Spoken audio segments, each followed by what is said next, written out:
Afternoon, I guess. Good evening. How you guys doing? Good.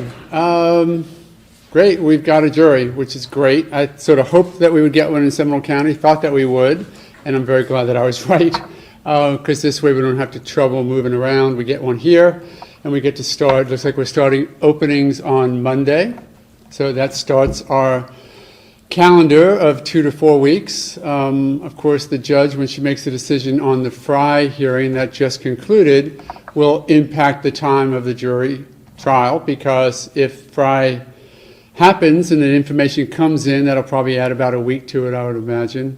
And if it doesn't, it'll take a week away. So whatever it will be, we'll figure that out once she makes a decision. But that's where we are. I'm just really glad we're sort of moving this along. I like the pace. It took us a couple of weeks to get a jury, which is what we said it would take. So we're certainly on track with that. And hopefully we're going to be right about 2 or 3, maybe as much as 4 weeks in the trial. So just looking forward to getting started. It's been a long time waiting.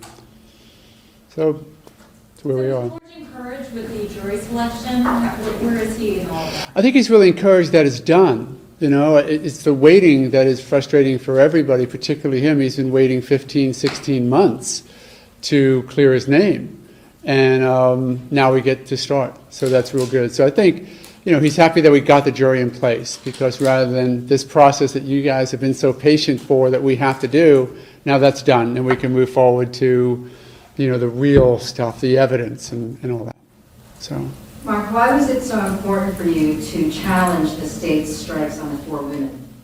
Well, because the case law is pretty clear that we are not to have a jury that is impacted on by gender bias, race bias, or any type of bias. And it became very apparent to me that there's strikes, you know, 4 in a row. I think that you would, and it's almost simplistic at that point to say that they were striking white women. And they're not supposed to do that. And if you're going to do that, you have to do it for what we call race-neutral reasons. And if they had good race-neutral reasons, then the judge would allow the strikes. It became apparent, I think, to the court by her ruling and to me by my objection that they were not doing it the way they should. You know, I don't assess to it any more than that, but you know, whenever they ask, just like they did with me, we have to be able to come up with race-neutral reasons, and then that's the process works. We're all pretty familiar with the case law in that regard. Are you concerned at all about how your strikes for the 2 black women will be perceived by the public? No, I don't think so, which is why I'm glad that the state asked for explanations on the record. I think had they just been struck by me and then no explanation given, it might have been a bit more concerning to those people who would then have opinions. Well, were they stricken just because of their race? So I was really glad to have the opportunity to present on record some of the information that we had on those jurors as to why they were not, or I had concerns at least, of their ability to be fair and impartial jurors. So actually I think the process works pretty well when you have what we call a Neal or Batson inquiry, because it allows us to put on the record for all to see and hear the reasons for the strikes. And I think that if you looked at that evidence, and there was some other evidence that we went over with the state themselves, which is why I think they agreed to the first strike once we showed them what we had, and I think they realized that that was certainly a race-neutral or a non-race-based strike. So glad to have the opportunity to clear it up for people, though. Are you happy that there's 6 women? Because typically, or do you feel that women tend to be more sympathetic to the defendant? I don't find that either way, having picked, I guess, 100 or 125, I forget, jurors. The one thing I am certain about with juries is I will never be able to tell what they're thinking. So 6 women, 3 men, 3 women, I don't think that it really matters.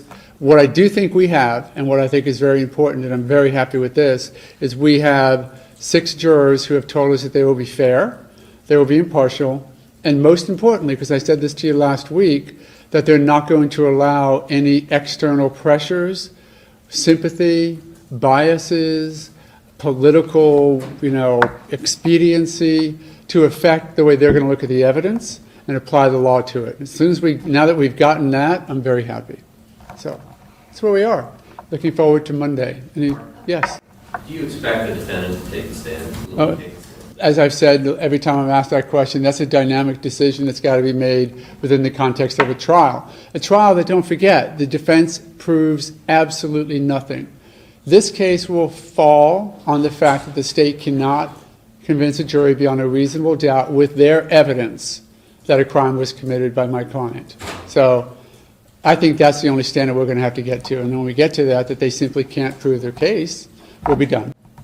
What do you say to people out there that don't understand the process and are upset that there's no black jurors on the panel? I will tell them to look at the questioning. If they're going to have an opinion, rather than it be just a knee-jerk reaction, to tell me that you've watched the process, tell me that you've talked to or just watched us talk to every juror, that you listened to Mr. Delarondo when he did his questioning yesterday, and you listened to me when I did my questioning today. You go down the list, which was random, and you see how it happened. The state struck the first black juror, and then we got our 6. I had questions about 2 black jurors on their ability to be fair and impartial, and we've talked about that. That's been, I think, now put on record as to my thoughts, and the judge agreed that they were race-neutral reasons. So while people can look at it and have this reaction, there's no blacks in the jury, or there's no this, or there's no that, or there's no men on the jury, tell me that we did something wrong in the process, and I'll agree with you. If you look at that process and say it was done fairly, then the result is fair. You have a Hispanic defendant. How important is it that you have a Latina on the jury? Well, a couple of things. One, we're not discussing the demographics. I mean, obviously we can tell they're women. We're not discussing the demographics of their heritage. My real focus is 6 people, fair and impartial, listen to the facts, apply the law. And that's all I have ever wanted in a jury, and I really believe we got one here. You talked about people being from Seminole County. At least 2 of the jurors that I could tell moved here pretty recently.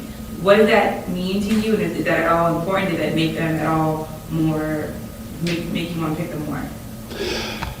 No, actually, I didn't even, I noticed because I knew that a couple of them were recent. They all lived in Florida, I think, for a while before that. Well, one was from Chicago, moved down recently. They got lucky enough or unlucky enough to get on the jury panel as quickly as they got down here, so they're qualified jurors. I'm very good. What I'm really focused on is people who will not make up their minds until they hear all the evidence, and that they will apply it fairly. Then, you can be from Kansas, and you can sit on the jury, as long as you agree to do that. And of course, you can't do that in Florida, but. Why did you try so hard to keep P67 when you knew you weren't going to get that far?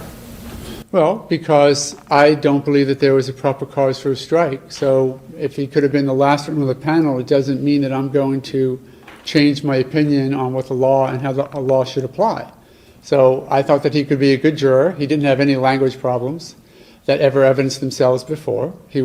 We could have had the opportunity to look into that, and neither side thought it was significant enough to look into.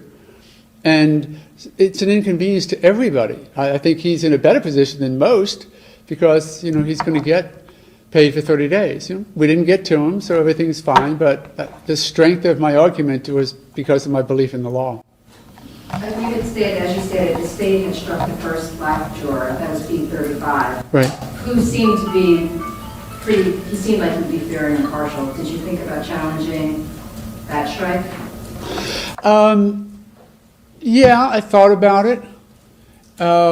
Had they struck another black person, I probably would have. I don't like to guess or, prognosticate. But, I understood that the state might have some concerns with that juror. So I looked at it that way.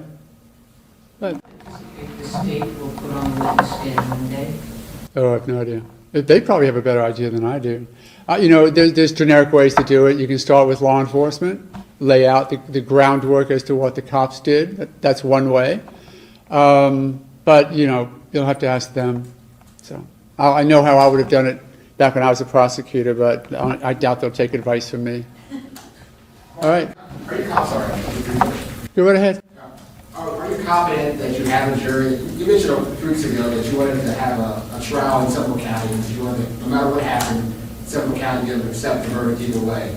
You'd like this jury is going to be representative to give this county and give this state that kind of verdict?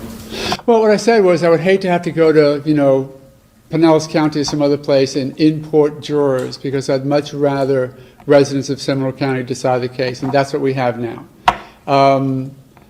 I've heard people who have commented upon this case saying all they want is a fair trial. And that's all I want. And I'm hoping that we will all believe and present that same way whenever the verdict comes in. All right. Thanks very much for the time. I appreciate it. And take care.